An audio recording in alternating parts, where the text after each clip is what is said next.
Milk charger आपल्या गोठ्यावर ज्या गायी समस्याग्रस्त आहेत अशा गायींना 1 ते 1.5 महिना कंटिन्यू जर मिल्क चार्जरचा वापर केला, तो अनुभव जर आपण स्वतः घेतला तर आपण स्वतःहूनच हे मिल्क चार्जर प्रत्येक गायीला खाऊ घालाल, कारण त्याचे फायदे अनेक आहे. 1000 आणली ती 16,000 आणि ही जर गाय आज विकायची म्हणली आता तिला 40 ते 42,000 मागणी झाली. आम्ही देत नाही आता अजून मला तिचा रेट काढायचा. त्या व्यापाऱ्याने दिलेलं त्याच व्यापार मागायला. आता माझं हे सगळं बघून तोच वापरायला आता त्यांनी सगळं वापरायला चालू केलं व्यापाऱ्यांनी. नवीन मस घेतलेली त्यावेळी ती वैरण खाईत नव्हती का खाद्य खाईत नव्हती, हा आणि आता तिला खाद्य पुरत नाही. म्हणजे एवढं म्हणजे पुसून खाते सगळं.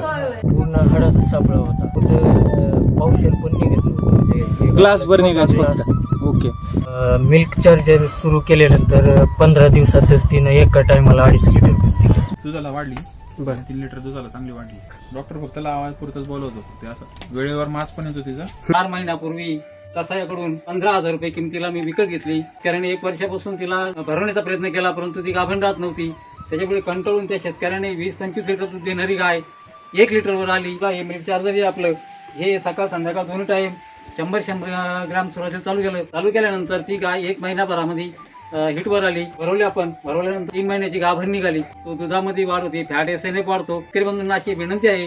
हे लंपी झालेली आणलेली अहो लोक तर लंपी झालेल्या गायला हात सुद्धा लावत नाही. या प्रोडक्टच्या जीवावर आणले. मी कधीपासून वापरलं. ही गाय आणल्यानंतर कंपनीला फोन करूनच गाय आणल्यानंतर कंपनीला फोन करून मग गाय खरेदी केली.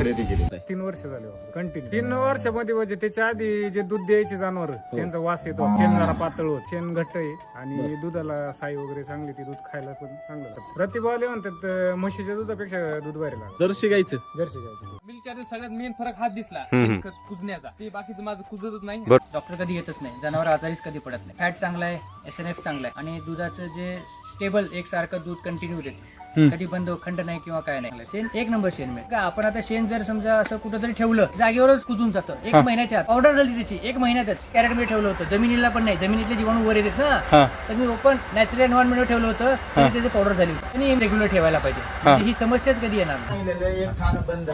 बंद आहे म्हणूनच त्यांनी विकलं होतं आपल्याला. विकत आणताना पाणी येत होतं 3ऱ्या थानातून आणि मग गाभ होती ती. त्यामुळे आम्ही तिला चालू केलं आणि जशी ती यायला लागली आम्ही थान पिळाल्यानंतर त्यातनं दूध आलं. इतकं मला आनंद वाटला की बाबा दूध यायला लागले. 10-15 वेळा हिला भरवली. 10-15 वेळा बर. 10-15 वेळा भरवून सुद्धा बायोची पावडर वगैरे वापरल्या. बर. तरी पण फक्त गावाला यायची. मास पूर्ण प्युअर दावत नव्हता. धाडस करून ती घेतले आणि 15-20 दिवस झाले, महिना आले तिला ती चार्जर आणली. बदल काय वाटलं एका महिन्यामध्ये? लगेच 15 दिवसात ती गावाला व्यवस्थित क्लिअर आली. फक्त 15 दिवसात? 15 दिवसात. जी मस्त मना 2 वर्ष झालं दमत होती ती आता फक्त एका महिन्यामध्ये हिटवर बी आली आणि भरली बी आता. तिची फॅट पण लागत नव्हती. फॅट तिचे 5 ते 5.5 ची फॅट जेमतेम लागायची. दूध का 2-3 लिटर दूध द्यायची फक्त. जेव्हा तुम्ही मिल्क चार्जर चालू केलं तर दुधामध्ये आणि फॅट मध्ये तुम्हाला काय बदल जाणवला?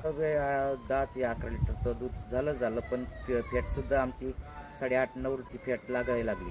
डेअरीत पण म्हणतात तुमची इतके दिवस जनावर येऊन झाले तरी पण तुमचं दूध असं काय आहे, म्हणजे घट्ट किंवा म्हणजे जादा देणं असं काय, म्हणजे दूध आहे तसं आहे, त्यांचं कमजोर नाही किंवा म्हणजे कमी जास्त होत नाही. कमी जास्त म्हणजे गाभण गेल्यानंतर तसं शेवटच्या टप्प्यात तसं दूध कमी यायला पाहिजे, तसं कमी येत नाही. ज्यावेळी बंद झालं तेव्हापासून वापरतात. एक गाय माझ्याकडे आता 14 वेळ चालाय. 14 वेळ त्याला 14 वेळ चालाय. ही काय बरं हिचे 14 वेळ झाले.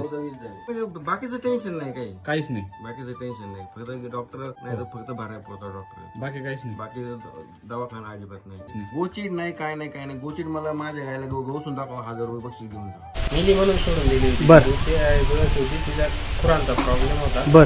30-40 हजार रुपयाला खर्च केला डॉक्टरांसाठी. मेडिकल वगैरे सर्व साधारणतः 6-7 महिने हे करत होतं, पण नाही आलं. मग मी सोडून दिलं. म्हटलं आता जी जगल तर ती खाली झोपली होती डायरेक्ट. तिला उठता पण येत नव्हतं. ते 5 किलो आणलं आणि चालू केलं हिला. बर. साधारणतः 10-1 दिवसात मला चांगला रिझल्ट झाला. 1 महिन्यामध्ये पूर्ण गाय ओके झाली. गाभणी 6-7 महिन्याची गाभणी. आता कोणी म्हणणार पण नाही ती आजारी होती. तेव्हापासून मी डायरेक्ट 25-25 किलोचा बॅग घेऊन येतो आणि सर्व जनावरांना चालू